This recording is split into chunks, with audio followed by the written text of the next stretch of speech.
Hi, everyone. Welcome back to Teacher Quit Talk. I'm Frazz. I'm Redacted. Welcome back. If you've made it this far, we love and appreciate you and are so glad you're on this journey with us. Literally couldn't be happier. And I brought a friend from my real life. Frazz has someone for show and tell, you guys. Everyone be quiet. This is Ashley. Hi, Ashley. Hi. Ashley and I got our teaching credential at the same time. Yes, back in 2018? 17, 18, right? 17? Yeah, Crazy. 17 into 18. She knew that I was a hot mess express long before literally any of you did. And now you're not teaching anymore, yeah? Yeah, I'm not. I am actually now in OT school. I went back to school. I love and I'm just taking on a new path. Congratulations on the new path and on no longer teaching. Thank you. So from your time in the classroom, what did you teach? I taught third grade at a public elementary school. Very nice. Did you you're like, I want to teach third grade? Or were you like, I want to be a teacher? And they were like, you'll be teaching third grade. I think I wanted to do more upper grades just because of the things they learn. And I was a big fan of writing, and third grade is when you really start writing. I did like that third grade has a smaller class size than fourth and fifth. But that's really what the school had available. The school actually had second grade available, but I did my demo with a third grade classroom, and that's where I ended up. And I did like it. I like third grade curriculum. I think it's interesting. But I do like fourth and fifth. The only issue I had was the bigger class size was my because fourth ideal. grade in California, at least, or I should even say in Southern California, because everything is just so different everywhere. Yeah. Although, as people who watch my videos know, they also tried to put 35 kindergartners in my friggin' kindergarten class. So allegedly there's a cap at 30. Typically that ends up at 27 has been my experience. But in fourth grade, they're 35, 40, you can have more kids. Yeah, so my classroom was a lower number because the school had the funding to have an extra teacher.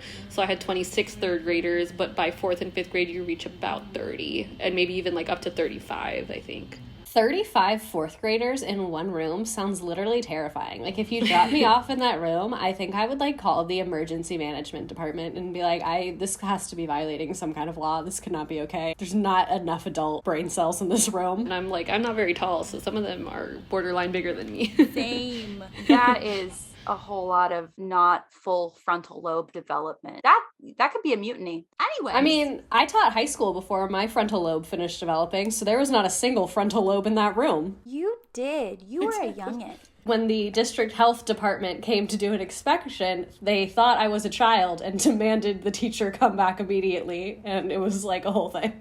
Oh my God. One time I was teaching in a high school. I was teaching theater at the time, so I was a visiting teacher, and I was walking down the hall and two separate people yelled at me and were like, "Where is your hall pass?" I got dress coded when I went to another school for a PD. Uh-huh. I was like, am I free to go? Somebody saw me leaving. They were like, where are you going? And I was like, oh. And then I realized, but yeah, it's bananas. I mean, third grade is what got me to quit. Anyways. So how long were you teaching third? I only taught for a year. You only taught for a year? Mm-hmm. Okay, I didn't know that. Yeah, so OT was something I think I was always interested once I learned what it was, but I didn't know what it was until actually teaching. For our non-education folks, what is OT? OT is occupational therapy. In the most basic terms, if any occupation you can think of, as basic as dressing, feeding, if you ever get a condition, an injury that prevents you from being able to do those things, occupational therapists will help you get back to doing those things independently. I love it. And occupational therapists exist both within schools and outside of schools. Yes. So there's a wide range of where you can work, from schools, hospitals, private practices. You can even, today we learned about ergonomics and work and how you can work in those settings as well. That's awesome. So teachers listening who quit or maybe want to quit, this is a great option. OTs are in high demand and very valuable, as long as you can handle probably having an insane caseload. This is something that teachers can do. How long is the schooling for you? How long are you going back to school for? So my program is a 2-year program. I did have to take some prerequisites prior to coming back. So once I left teaching, I ended up just being a full-time nanny. So I could do prereqs at the local community college by me, because I have a non-science related background in terms of my undergrad. Should be done by next year, December. I started earlier this year. Yay. right. Do you want to do OT at a school or? I know I do want to do pediatrics. I know I still want to work with kids. I think part of the appeal for OT for me was working with kids one-on-one and or in very small groups. I like having that one-on-one time. I think that's why I loved being a nanny. I think I would like to try to work at a pediatric hospital, like work with kids with some neurodegenerative stuff and some of those long-lasting impairments as well. Yeah, that is so cool. So like, why did you leave? Like, give us the tea. Can you give us the tea? I can give you like what my experience was, I think. I love. I know I probably could have tried another school, but I think the biggest thing for me was having too many kids. Like I found myself not being as effective as an educator, like even with like 26, which isn't even a lot for a lot of people. Classroom management was really hard for me. I also worked in an area where parents were very entitled and looked down to me because I was younger. It's like, okay, cool. I also felt very unsupported by my administration, which didn't help. It was also a crazy year because that's when, like the strike and all that happened. It just blows my mind the level of entitlement that people feel. I've worked on both sides of LA. So I've worked on the west side. It was bananas. I had some really awesome parents on the west side. I had some really awesome kids. But I had some experiences that I was like, what goes through your brain that makes you think that it's okay to say that to me? Like, what are some kind of things that people have said? Because I've never really had that experience. I've definitely had parents I've like had a rift with, but I've never had the experience of someone who said something that I was like, you're not entitled to that. Like, what do you think this is? So like, what kind of things do people say? What do they ask for?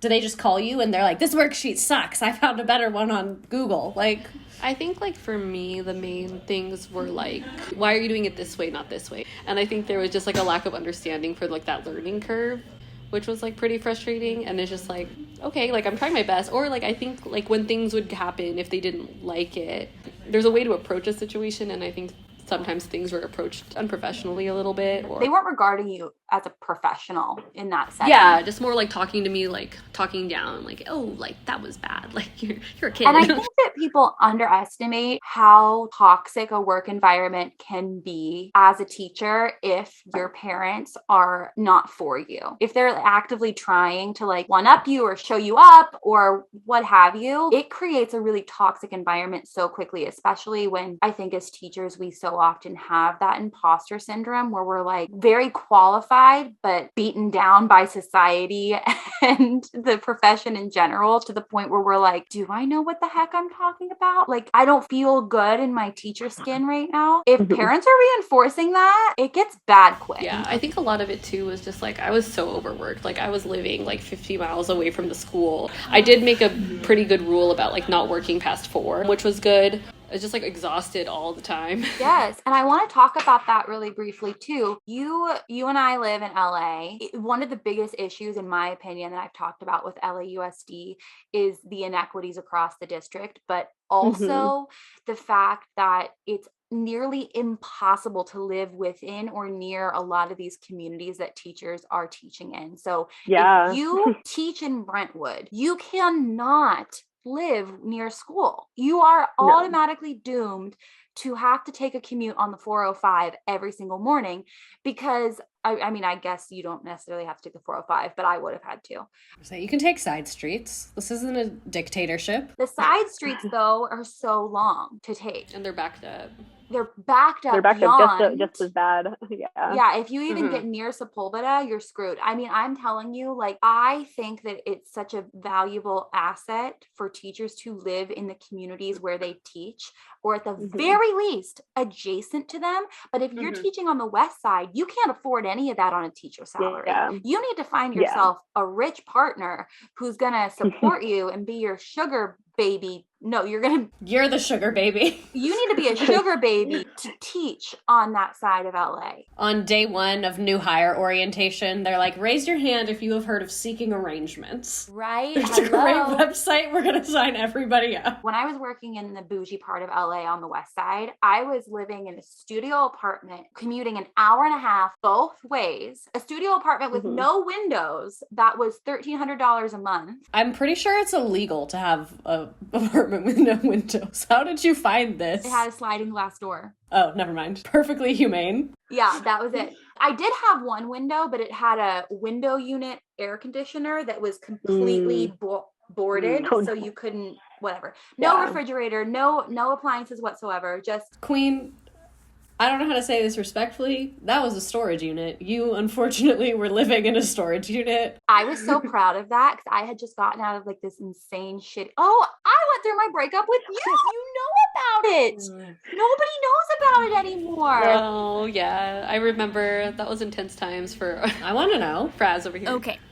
I got dumped at school. At the school? Oh, yeah. Not at school, but during school. In this program that Ashley and I did, we would student teach in the morning and then take class in the evening, afternoon times. And I was teaching in first grade, and my ex at the time, who lived in a home with me, not the one with no windows, in an actual apartment, he called me. We were talking and I was like, are you okay? Like, are you good? And he was like, yeah, I'm fine. So we hung up and he was out with some friends. And then I got a call back and I was like, oh, that's kind of weird. And I looked at my mentor teacher and I was like, hey, I'm going to step out. I'm going to take this phone call because he called me back. Like, it seemed like that's weird. So I want to make sure everything's okay. He's out with friends right now. I stepped out and he literally started breaking up with me on the phone. 4 years into our relationship, on the phone in the middle of the day.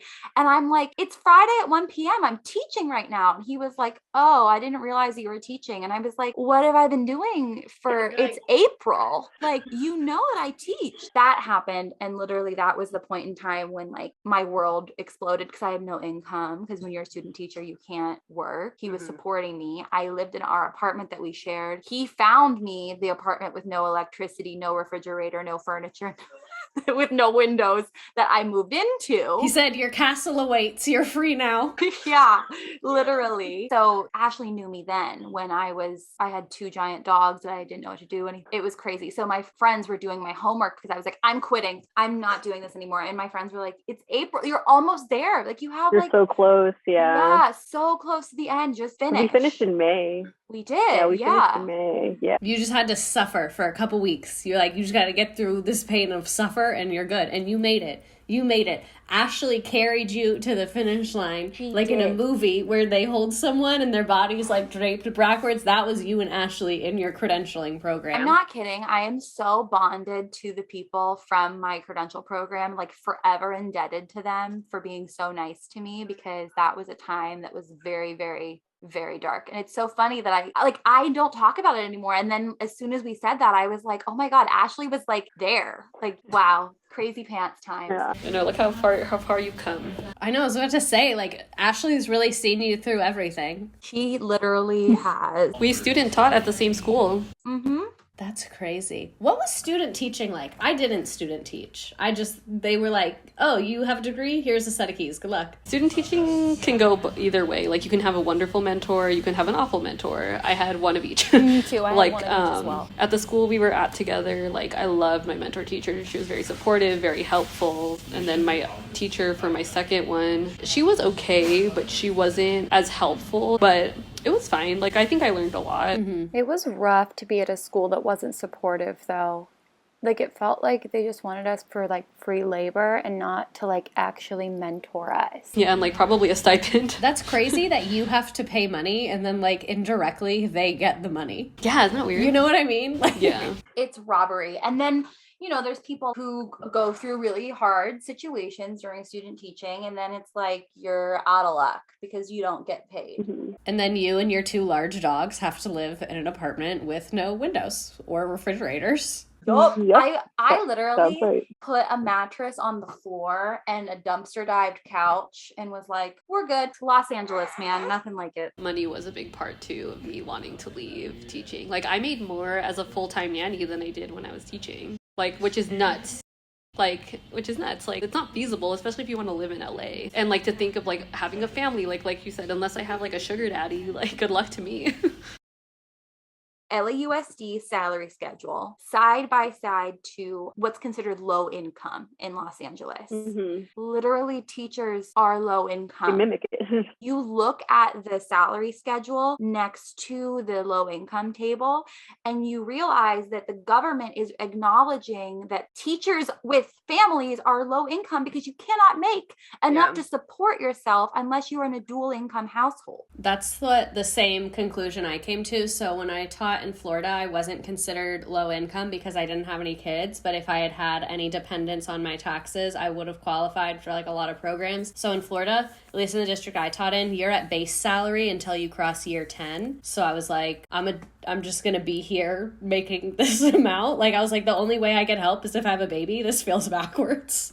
Like, if you look at LAUSD's salary schedule, it looks great because it's big and like there's different numbers. But if you really sit down and look at it, the vast majority of the jumps, the bonuses that you're getting are literally like $6. Yeah. Deadass And they're $6. not like going at the same rate as like how much cost of living is out here. They're not moving at the same rate. No. They're like staying like where. So I'm sure California is a similar like situation, but I ran the numbers for Florida because now I work in real estate. Housing in Florida for rentals, the cost in the area that I'm in has gone up 70% since COVID first hit, and teachers haven't gotten a raise in Florida since 2019.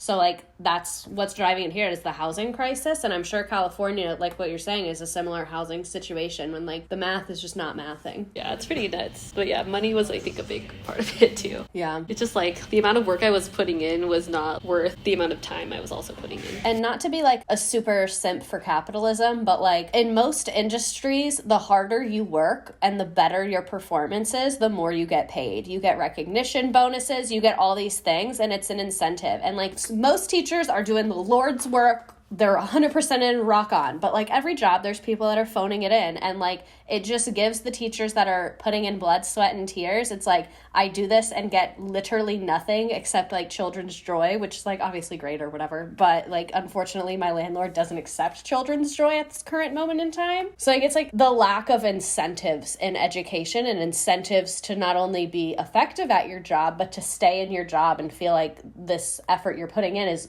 being rewarded and recognized. Yeah. I had like a parent come up to me like, oh, I don't even know how you can handle my kid for 8 hours. And I was like, what? That's so mean. I've gotten gifts of alcohol because people were like, Yeah. you teach my child, so here. Nice. I Okay. got that too. I loved it. I would say I would love it. I loved it, but it took, I was like, okay, like this is kind of weird, but like, The okay. experience that I had teaching on the West Side was otherworldly, and my friends who teach there are like, oh, I got this, I got that, and I'm like, yeah, I remember the gifts. I remember That's crazy to my me. birthday. I got a $400 gift card to Burke Williams Spa, which I would never be able to go to on my own. I've gotten like candlesticks from Tiffany of all places. So I think I know exactly what's happening here because now I work with like mega bougie people, and most like mega bougie people who have staff have like a go-to gift that their assistant just gives everyone for a birthday and appreciation, all that. Like I was in someone's office and they had a giant stack of $250 gift cards to this really nice spa where I live. And I was like, why do you have like 10 of those? And she was like, oh, we just buy these. And then every time it's someone's anything, he tells me to send one out. So she sent one to the kid's teacher. That's why we were talking about it. And I was like, that's the nicest teacher gift that lady's going to get. I guarantee it. So you're not teaching anymore, or you are teaching? No, I'm not teaching. I work at a real estate brokerage getting yelled at on the phone. And Nice. I was on maternity leave, and then now I'm quit. Oh, okay. You're like, I quit done. today Today was the day. That's why we had party hats earlier. because we just filmed an episode where I talked about it. But basically, like, I was working at and it was a hellscape. It was insane. Oh, okay. And I realized at the end of the day, whether they approve my maternity leave or not, whatever, I don't want to work for them. So I was like, actually, I'm just done. Mhm. Nice. Yeah. Do you think there's anything that could make you go back to teaching? I feel like I need to see some like real institutional change. Like, Like- I think a lot of the bigger issues lie within the district itself, at least within LAUSD. I know I've heard there's other districts that are better, but I haven't experienced those. And I think there's just a lot of like internal issues within LAUSD, and unless those are addressed, it's just not going to change. It's just going to constantly be it. Within my experience, I had parents who like sued the district. All the ongoing lawsuits. And like when you find out that LAUSD has a backstock of billions of dollars. They just have that. They're just like, for a rainy day. Yes, dead ass. It's to pay for all the lawsuits. Dude, they literally like sit on this money and do nothing with it. Just how on our last episode, I was talking about how the school system is a front for the insurance company. LAUSD is just a front for like a predatory bank, like a pre-depression regulatory FDIC world. So the Transparency Foundation ran a story about how schools are diverting billions in COVID-19 funds for bailouts. It's all about LAUSD. You get all this money for COVID and teachers are actively like, where did it go? Oh, and honestly, I'm glad I got out before COVID. Oh,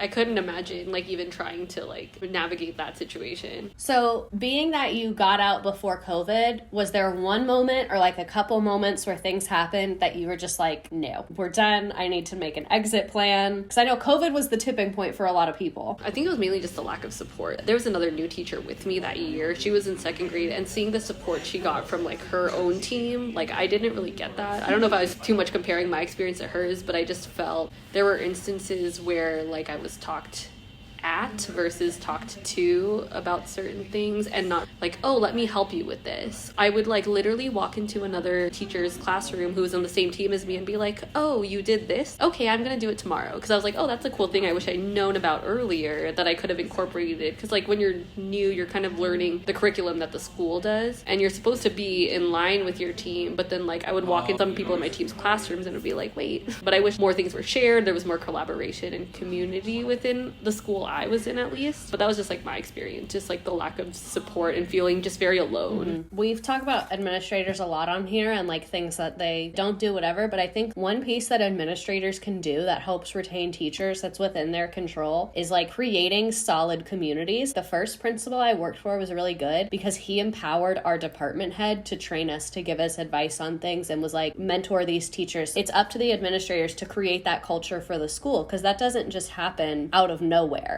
You know, people don't just start being a great team and collaborating. Like, it has to be modeled and encouraged and kind of shown, like, we have new teachers, let's take them under our wing, let's do a planning. Like, I didn't work for her, she was a coach for another department. For every new teacher in her department, she planned out the first 3 weeks of their lessons and had all their materials ready the first day of school and said, your only job is to learn how to function and learn how to teach for this first month, and like, I'm gonna be in your classroom with you, helping you. And she did that because the principal set her up to do that and said, do it, go for it, you own it. Yeah. Oh, this is another thing. Like, I did have like a break at one point where I did shed a little bit of tears in front of the kids, which I know is not appropriate, but I'm human and it can happen. Like, I've seen it happen in other classrooms. I've cried in front of my kids multiple times. I cried at a Disney movie in front of them. Yeah, like, I think parents were very bothered by it because I was just having a hard time with classroom management. I think parents were very bothered by it. My principal did not, I think, like, after that, like, did not look at me the same, and I just felt constantly judged for it, even though I tried to do better. I'm so irritated that they judged you for crying. Exactly, and it's like, our teacher's getting to the point of tears in the classroom. I know what'll help. Let's judge the shit out of her. Maybe that'll make her cry less. Like, no, if you're an administrator and you found out your teacher was crying in class, on that walkie, you should be in that room. Like, we're good. We are good to go take a break. I got it. Like, every single time I've cried, it's not been like, oh, she's doing something wrong. It's like, why did you make your teacher cry? Like, and I think, like, I had other points where I almost broke, but I would actively, like, walk out of the room, and, like, this really bothered me. Like, my principal at the time, like, later in the year, asked one of my kids, not even checking in on me, like, how has she been doing lately? Like, has she, like, been overwhelmed? I was like, shown, like, asked a student, not even me. And I was just like, okay, he could have checked in with me versus, like, going behind my back. It just really bothered me. That's also so, like, developmentally gonna mess up a kid. Like, for you to have, like, this authority figure, like, asking about this other authority figure, that kid's definitely has a weird relationship to education now. That's gonna come up later. I'm just so sorry that you had that experience, and like, you weren't even that young. Like, the fact that they're like giving you grief about being young, like, we were what, like 24. Oh, wow, that's kind of young. Not that young. I got hired to teach. I remember my first year teaching, I got hired when I was 21, and there was a kid in my class that was 9 months younger than me. Wow. I have even professors now that are younger than me. I was like, good for you. I feel like when you see that, you should build the person up, not necessarily, like, bring them down. Like, you're like, wow, you've, like, accomplished a lot. Good for you. And, like, where do they think veteran teachers come from? Like, do they think they just grow out of the ground like a Cabbage Patch Kid? Like, you have to train people. People have to start from somewhere. there. Like, that's just the natural cycle of life. Like, a teacher retires, the new generation of teachers is coming in. It's just always happening. Yeah. Mm-hmm. I mean, I wouldn't want to be there either. I'm much happier. Good. I am much happier. What led me to teaching, honestly, was that, like, I love working with kids, and, like, teaching was the only thing, like, I really thought of. I was like, okay, working with kids, teaching. I didn't know there were other things that I could do professionally, like, besides nannying, and I didn't think I wanted to be a nanny for the rest of my life. And, like, one of my best friends went to speech therapy school, and then I learned more about OT while in school and within the school district itself. Like, I worked with the OT in my school pretty closely, like with a few students. And then I was like, this is a cool job. I wish I known about it sooner. And throughout my year teaching, I was like, wow, if I knew about this before, like, this is what I would have pursued. And then after the year, I was like, I'm still young. I can do it. It can feel so overwhelming to change paths when you already committed so much, like, time, energy, money, effort, all that into something. But anyone listening to this that's like, if you want to make a change and you don't want to go back to school, you're nervous about that, like, the time you'll spend in school, in my opinion, is like nothing compared to you just like sitting and waiting because you're afraid to move. You know what I'm saying? Yeah, it's like you don't want to just sit there and be like miserable. Like, I was just like, I can't continue doing this, like, for my own mental health and life. Like, I need to change this up. So other teachers at that school, are you still like connected with them? Do you know, like, have other teachers at that school had a similar experience to you? Or I don't think so. Like, the girl I started with is still there. Like, I think she's fine with it. I've noticed a few changes since, like, I've left in terms of, like, moving grades. Those are, like, the main ones I can think of.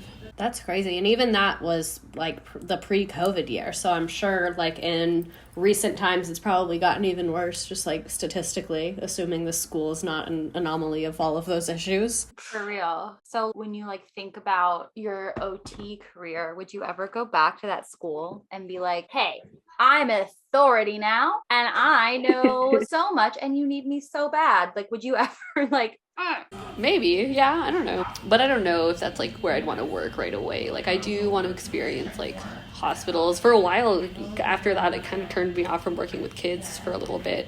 That I was just kind of like, I need to experience adults. Like I need to see what other things, like what if I like adults? I just didn't know because I never did it. But I do actually realize I do love working with kids. That's where my passion lies. It's just teaching wasn't for me. As someone who works with adults, 2 out of 10. Not nearly as exciting as I'm not a fan myself. Yeah, I like always tell people, I'm like, I can understand, like when kids have tantrums, like there's some underlying need that's not getting met. Like there's something else going on that they cannot, their prefrontal cortex isn't developed. Something's going on. When adults have tantrums, like I just have a hard time empathizing because I'm like, you're a grown adult, you should know better. Like unless there's something cognitively wrong, but I'm just like, why are you acting like when a kid does something that's like not great, you're like, oh, you're going through a lot. Like, because I taught high school, I'd be like, your hormones are raging on your body, you're trying to figure out who you are, like that's why you were being mean to me, I can get it. But now when it's an adult, I'm like, literally pull yourself together, have some decorum. Like, what are you doing here? Yeah. And then I'm here like, but crying's okay. Crying's allowed. Yelling is not. I always tell my students, you can be angry. Anger is a valid emotion and it's totally fine, but you can't hurt other people with your anger. You can't hurt their heart or their bodies when you're angry. I just feel like a lot of adults need that lesson too. Like it's okay to be angry, but it's not okay to be a hateful asshole. Yeah, it's like how you channel that energy. I'm taking that. In my next customer one-on-ones, I'm going to be like, it's okay to be angry that your listing panel was printed on the wrong size. However, it's not okay to hurt others. Use it. Is there anything else you'd like to add that we have not discussed? No, I think that's pretty much it. It's been good to catch up with you. There's like quite a few people in I think our program that aren't teaching anymore. Yeah. It was a really rough time to get started. Ooh, I have a good question and I want both of you to answer. What makes a mentor teacher helpful and great? Or for like a student teacher and also for like first year teachers, what makes a older teacher a mentor of any capacity? Like what makes them a good mentor that maybe could have helped you feel supported? Constructive criticism is like a big thing. Like if there's criticism, making it constructive, thinking of like, oh, try this next time, and like hoping to see that change, and just like an overall positive attitude. Like I don't want to come into a classroom student teaching and see a mentor teacher who like looks like he or she doesn't want to come into work. I haven't taken a student teacher yet because I just don't feel that I have the skills to really mentor them. I think it would be great to have a pay bump. I think it would be great to have an extra set of hands in the classroom, but like, because that's what it would be about for me, and I wouldn't feel that I could add value to their educational experience, I wouldn't do it. And that for me is like the number one issue with some mentor teachers. Yeah, it seems like some people take it as like, oh, an extra body, like, yes, I can take a break, like I can grade papers or do whatever, and you're just like, I'm also interested in like what the mentorship looks like on their end. So I had an official mentor teacher, but that is not actually who mentored me. Someone else mentored me, because the guy that actually mentored me was like, hey, I dropped out of being a mentor teacher because the amount of paperwork I had to do was just absolutely ridiculous, and I didn't have time to actually do mentoring, like talking and observing you and giving you feedback, because I was just doing so much paperwork. So he would basically do the actual like emotional labor of mentoring, and then the on-record lady would do all the paperwork. So he wasn't getting paid for any of that. So he would like observe me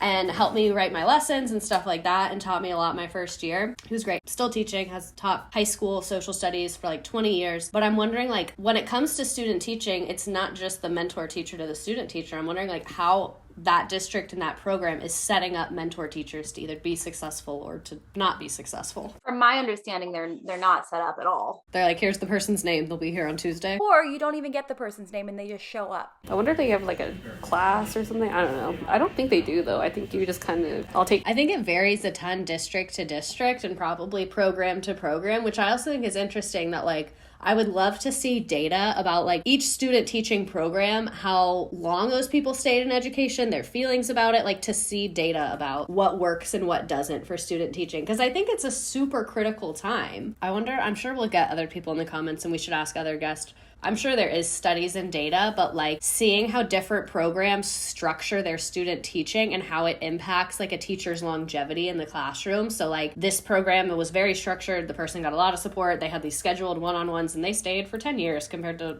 that has to be out there. I think that's really interesting. There has to be something to it, because if you think about the issues that we face as teachers, so much could be remedied by us having proper mentorship and people really investing in support, us. Yeah, support is something that time and time, I mean, it's something you mentioned, Ashley, like you didn't receive that from your teammates and it really impacted you your first year teaching, and didn't even start teaching at all because she had such a shit experience student teaching, and it leaves you feeling like, is this what the education world is? So I think that that's a really good point.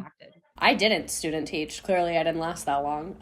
So stats on like people who do student teach but versus don't do student teaching in any way. I wish there was more of an emphasis on classroom management, because like when we do student teaching, you go into this classroom like 2 weeks after they started. So the teacher already established their management of how they do things, and you don't really get to see it that first day. And I think that's where I struggled a lot. Like I didn't set those expectations as clearly as I should have. Kids were like, oh, she's so chill, like we can get away with a lot. And that like really like got to me when I was like trying to ask for respect or certain things and it wasn't happening. Yeah, if the respect isn't there from the beginning, it's very difficult to win back. I think I had good advice before I started teaching about like that specific thing around setting norms and expectations and rules. And so it's shocking and disturbing to me that in student teaching, at least in this program, and I'm sure lots of other programs, because the public school doesn't always align with the college calendar, you don't see that first couple weeks. And like that first couple weeks is so important in building like a classroom management system. So it seems like we're really doing a disservice to student teachers by like having them miss out on that stage. 100%. The best thing I ever did was request to watch the first day of school. And I always recommend that to people who, if you have the opportunity, if you're an aspiring teacher and you know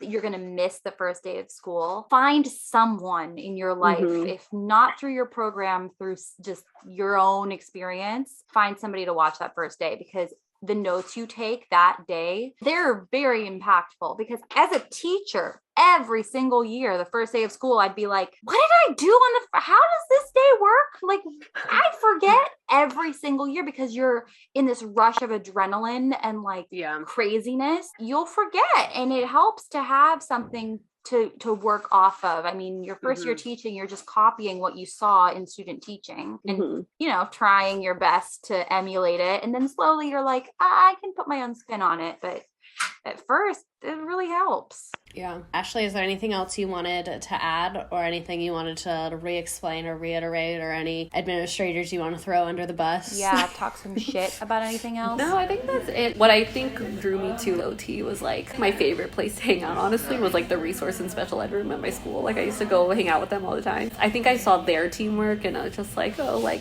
it looks nice.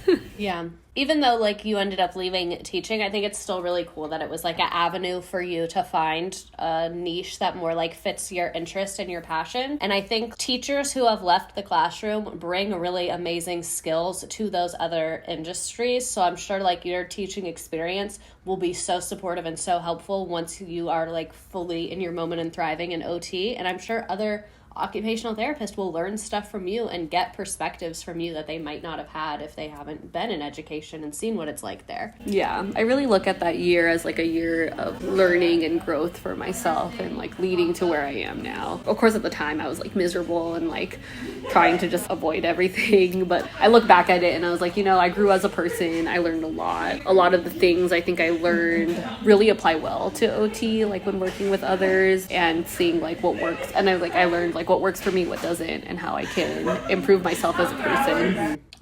I love seeing people on their journey. Me too. Especially people that like obviously I know and we've been in the trenches together. So it makes me happy to see you doing something that's going to make you really happy. Can we come to your graduation? We have party hats. We are ready. Thank you all so much for joining Teacher Quit Talk. Ashley, thank you so much for being here. We are so grateful for your insight, your perspective. I'm so excited to see what you do in the OT world, helping all the people that benefit from OT. Frazz, thank you for bringing on your icon who was with you in the trenches. It was an honor. So happy that we got to catch up. Thank you guys. Remember to please, for the love of God, rate and review us. Only positively. Only positive, please. We're very sensitive. And do it on Spotify or Apple because they're the ones that rank us. Bop it, twist it. Affirm everything. We love you. We'll Venmo request you. Love you so much. Kisses.